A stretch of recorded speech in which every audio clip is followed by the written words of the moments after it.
Thank you very much. We have come to the end of this day, this very interesting day. We have learned a lot of information, and I would like now to call to the floor for the conclusions Mrs. Apostolia Karamali from the European Commission, and she will be followed by Jana Kolar from ESFRI.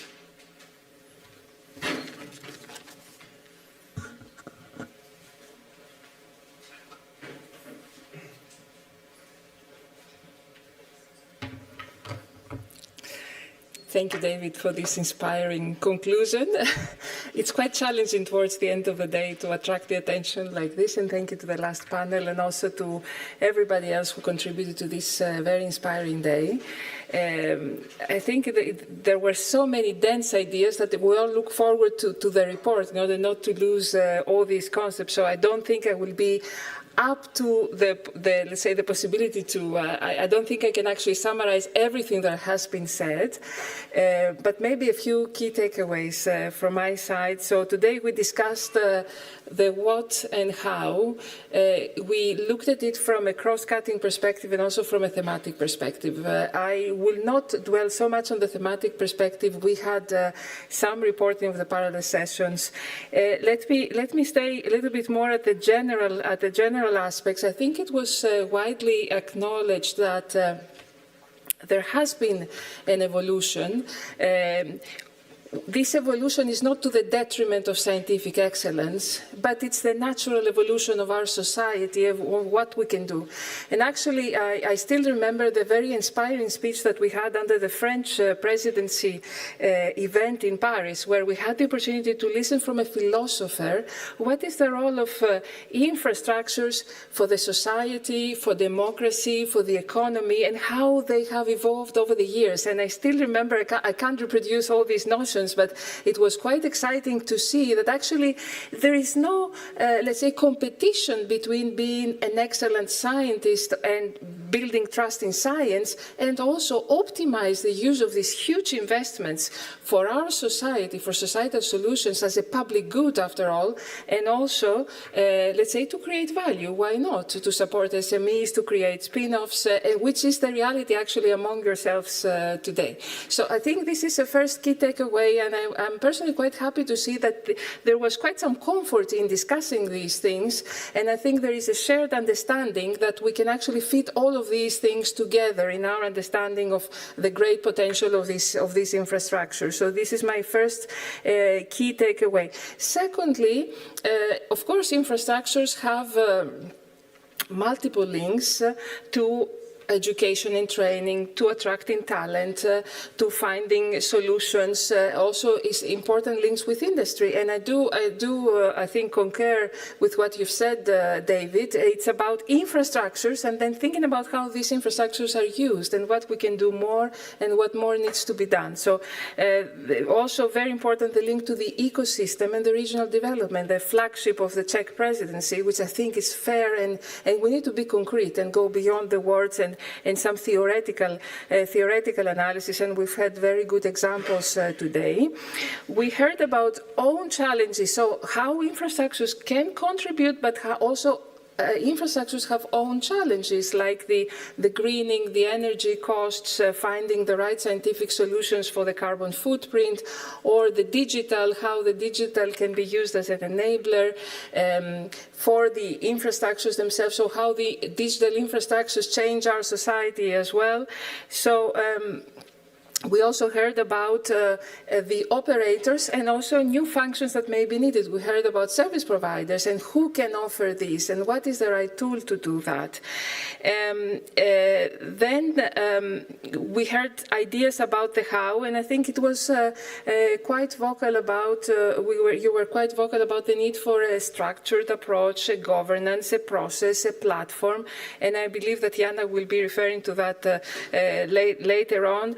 The contribution to ESFRI processes is indeed essential in order, now that we have a robust process in place, it is the right time to actually ask ourselves about our methodology. And this is the whole essence of ERA Action 8. How can we improve the methodology to take stock of what we have and move forward? And we need to see what can be done, national, European, the international dimension, the multiple dimensions of the roadmaps, the aspects of access and the link to EOSC that was discussed. Maybe as this was, let's say, also referenced, the budgets. I think I do agree, and any public servant can confirm that a budget implementation by design and planning ahead is probably the best way to do that. And indeed, we are at a very interesting window of opportunity because, as it has already been expressed, we're now waiting for the midterm review, for the midterm evaluation of the project, of the budget, and then the next proposals. And this is the window between 23 and 25. So now is the right time to actually understand our needs. And this was the spirit of the workshop we organized earlier on in March. How do we identify the priorities for R&I needs in that case? But it could be other. We heard a lot about industry values, societal challenges, contribution to Copernicus.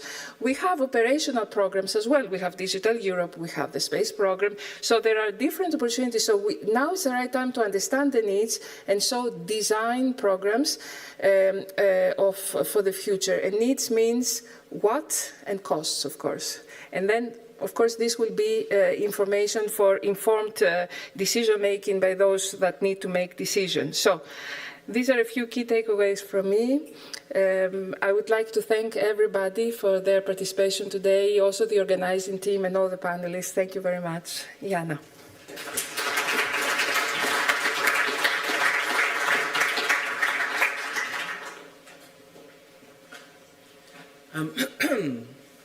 Thank you very much, Leah. Thank you for this summary. It's difficult to add something in a short summary to what was just stated.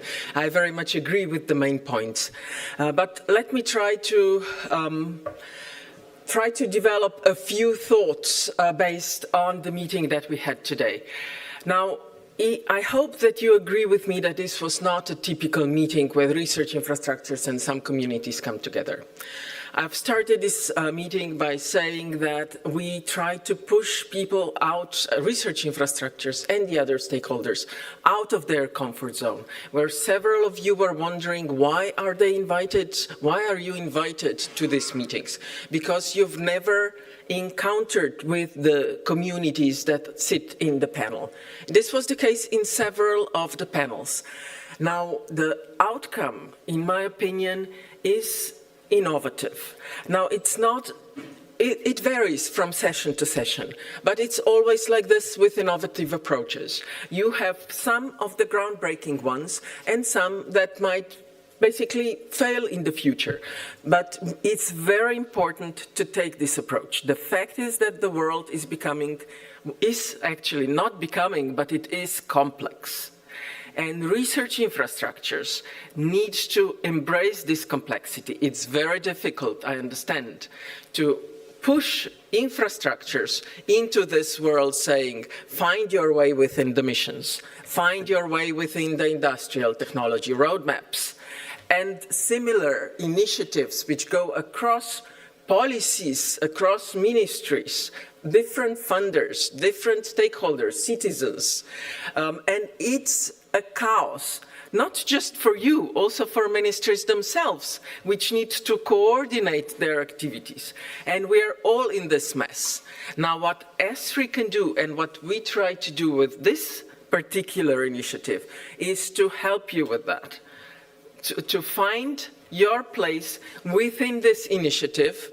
It will not be your where you are the owner, for example, research infrastructures as the owners, where they have a direct contact with one particular user trying to develop a service. No, it will be reaching out, being integrated by the communities that need your services, asking to develop your part that will contribute to a solution to a complex challenge. So this is one of the approaches which Stakeholder Forum is trying to bring forward, and ESFRI is the one that can help research infrastructures with that. It's ministries, it's the Commission, it's closely linked to the various policy initiatives and to the research infrastructures. Now, we've been listening to this, and we also hopefully heard what you were saying.